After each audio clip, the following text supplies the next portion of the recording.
Bonsoir la famille, comment allez-vous? J'espère que vous allez très bien.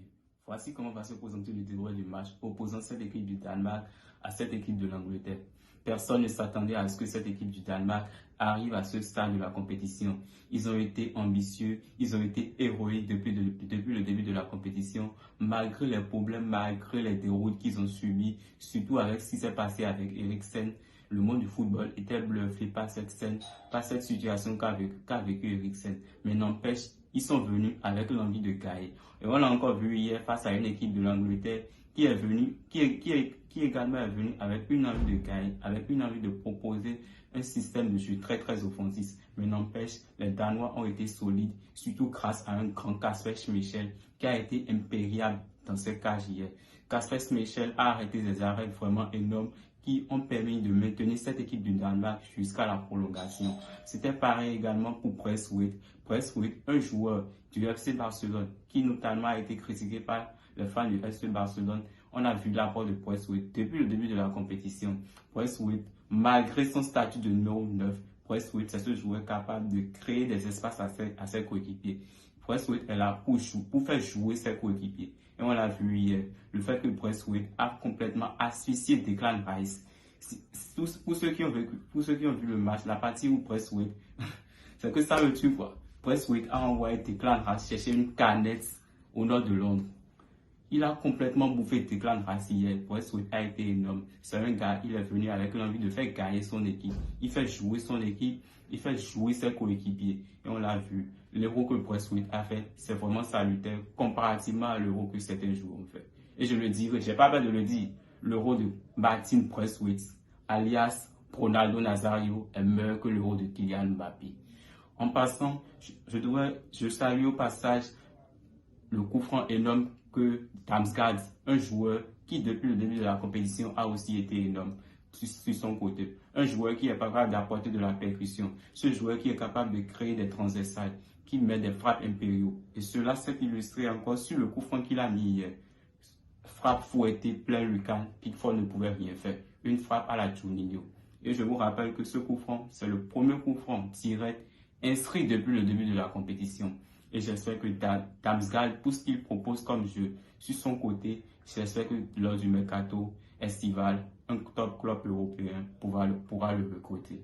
Pareil pour Dolberg, qui a été vraiment monstrueux sur l'ensemble de cet euro. Hier, il a montré, même s'il n'a pas été décisif, Dolberg, c'est un seul joueur qui est capable d'apporter quelque chose. Il a une ambition de pouvoir faire jouer ses coéquipiers. Il a cette capacité-là, cette faculté-là, de pouvoir tenter quelque chose. Mais hier, ça ne marchait pas parce qu'en face, on a une équipe anglaise qui est forte défensivement grâce à Harry Maguire. Et j'aimerais parler de Harry Maguire qui a été vraiment impérial. Harry Maguire, on l'a tellement critiqué lors de sa première saison, lorsque Manchester United a dépensé 95 millions d'euros, ce qui fait de lui le défenseur le plus cher de l'histoire de ce sport. On l'a critiqué parce que Harry Maguire n'était pas à l'image de la somme de cette somme-là. Il n'était pas à l'image de ce qu'on attendait de lui. On l'a critiqué. Mais la deuxième saison, c'est-à-dire la saison dernière, Harry Maguire a montré de quoi il est capable. Il s'est montré en tant que métronome de cette défense de Manchester United. Et on l'a vu depuis son retour, depuis le début de l'Euro, le fait qu'il gagne les duels, le fait qu'il est là pour faire jouer ses coéquipiers. Et hier, il a gagné 100% de ses duels. Ce joueur, ce défenseur capable de pouvoir contrer l'équipe adverse. Et Harry Maguire nous l'a montré hier. Pareil pour Kyle Walker, ce joueur qui, avec sa vitesse incroyable, la vitesse de Kyle Walker est vraiment incroyable. Kyle Walker, il a fait fatiguer Damsgaard hier. Damsgaard ne pouvait rien faire. Damsgaard était complètement crevé parce que la vitesse que Kyle Walker met sur son côté, la percussion que Kyle Walker met sur son côté, la vitesse qu'il met pour pouvoir attraper l'attaquant, pour pouvoir déjouer l'attaquant, c'est vraiment gigantesque. Et ça montre la force de frappe de cette équipe anglaise défensivement. Walker, Stones, Maguire, Luke Shaw, c'est vraiment une charnière vraiment énorme qui est vraiment à applaudir. Parlons maintenant de Raheem Sterling qui également, depuis le début, il a fait une mauvaise deuxième partie de saison avec cette équipe de Manchester City.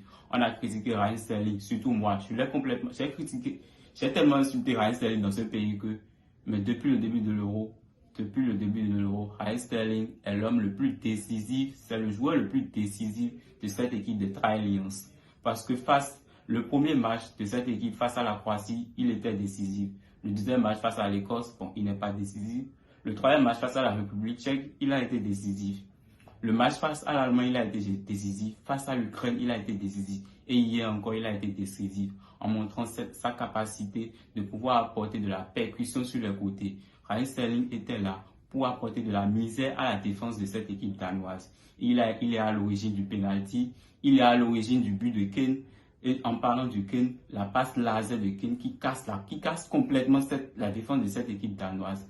Ça montre à combien de fois Kane, c'est cet attaquant, malgré que c'est un 9, c'est cet attaquant qui est capable de faire jouer également ses coéquipiers. Et Harry Kane possède cette faculté-là. C'est un attaquant hors homme. Et j'espère vraiment qu'il quittera Tottenham pour pouvoir trouver un club de haut level pour pouvoir exceller son talent. Et cette équipe anglaise, on l'a vu hier, la suprématie de cette équipe anglaise, on l'a vu hier, notamment en attaque, l'activité incroyable de Sterling, qui a montré de quoi il est capable. Sterling a montré vraiment qu'il fait partie des hommes importants, qu'il est le super sub de cette équipe anglaise en attaque. Et Sterling, il continue de le montrer. Et malgré la mauvaise deuxième partie de saison, où il a été complètement critiqué, Sterling nous a montré vraiment qu'il mérite le titre de MVP de l'Euro. Sincèrement parlant, si on me demande à moi aujourd'hui, nomme-moi le meilleur joueur de l'Euro 2020, je ne vais pas hésiter en disant, je vais voter Raheem Sterling. Parce que Sterling est le joueur le plus décisif de l'Euro 2020. Sur les 6 matchs sur 7, Sterling a été décisif 6 fois. Et c'est vraiment salutaire, c'est vraiment monstrueux pour un joueur de tel calibre. Et en parlant, j'aimerais parler du coaching de Gareth Southgate. Suite à l'entrée de Grealish. On voulait que Grealish rentrait. Mais sincèrement parlant, à un moment donné, on n'a pas compris la sortie de Jack Grealish. Qu'est-ce qui a poussé Gareth Southgate à nous faire sortir Grealish? Personne n'a compris le choix de Gareth Southgate. Il fait sortir Grealish en mettant Trippier, sachant que tu as une équipe danoise qui a aussi envie de marquer à 1-1. Si c'était à 2-1 ou si c'était à 3-1, on pouvait comprendre. Mais Gareth Southgate il fait sortir Jack Grealish, qu'il a mis dans le jeu pour nous faire rentrer un défenseur central et un latéral du moins, histoire de pouvoir déjouer les Danois. Sincèrement parlant, je n'ai pas compris le coaching de Gareth Southgate. Et depuis le début de la compétition, comme j'ai l'habitude de le dire, Gareth Southgate n'est pas convaincant dans ses choix. Gareth Southgate n'est pas un tacticien. Et l'entraîneur le moins innovant, c'est l'entraîneur le moins innovant qui a remporté le match hier.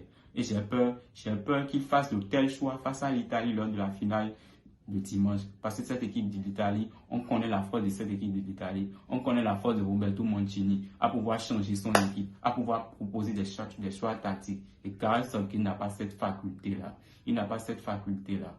Et en parlant, le penalty sifflé pour cette équipe danoise, personne n'a compris ce penalty-là. C'est un penalty qui a été... Sincèrement, moi, je n'ai pas compris ce penalty. Si quelqu'un pourrait m'expliquer ce penalty, moi, sincèrement, ça continue de m'étonner. Puisque la faute de Simon Kjaer sur Sterling, ouais, bien vrai qu'il y a eu accrochage, mais à mon avis, c'était trop sévère. C'était trop sévère de la part de l'arbitre. Et je me suis dit que, bon, peut-être que l'Angleterre est à domicile, c'est parce qu'ils sont à domicile qu'ils ont eu cet avantage-là. Mais cette équipe danoise méritait mieux. Mais cela n'a pas empêché à Kasper Schmeichel, comme je le disais au début, d'être héroïque. Il a attrapé le penalty d'Harry Kane, mais cela n'a pas suffi et qu'il en a profité pour mettre le deuxième but. Donc félicitations à cette équipe du Danemark pour son parcours incroyable, un parcours vraiment salutaire et c'est vraiment un bien fou pour le football. C'est un événement que personne ne s'attendait à ça. Mais cette équipe du Danemark nous a montré au-delà de ses failles qu'elle peut aller loin. Et ils nous ont montré au courant de cet Euro. J'espère qu'ils viendront plus forts lors de la Coupe du Monde 2022, qui pourront mettre en évidence ce talent, ce football, ce beau football qu'ils nous ont proposé. Félicitations également à l'Angleterre de Gareth Southgate, parce qu'ils ont encaissé un seul but depuis le début de la compétition. Mais ça ne suffit pas, parce que comme je le disais, les choix tactiques de Gareth Southgate sont toujours inquiétants. Et s'il doit continuer de le faire avec ce choix lors de la finale, le dimanche face à Roberto Mancini, ils seront surpris. Et j'espère vraiment qu'on va assister à un grand match le dimanche. Et ça sera un grand match. Donc la famille, voilà la fin de bref. J'espère que cette vidéo vous a plu. Je vous invite à laisser une pouce bleu, c'est très important. Et comme je le disais, c'est le début, c'est le deuxième débrief, les amis. Donc, essayez de vous gérer. Poussez vos amis à vous abonner massivement à la chaîne Arthur Foot, sans quoi moi je ne sais rien. Donc, il faut par ailleurs que vous invitez vos proches à s'abonner à cette chaîne pour avoir plus de visibilité et que j'ai la force de pouvoir continuer de faire les débriefs pour le bien de tous et pour le bien du football. Je vous aime, prenez soin de vous et soyez l'artisan de votre vie.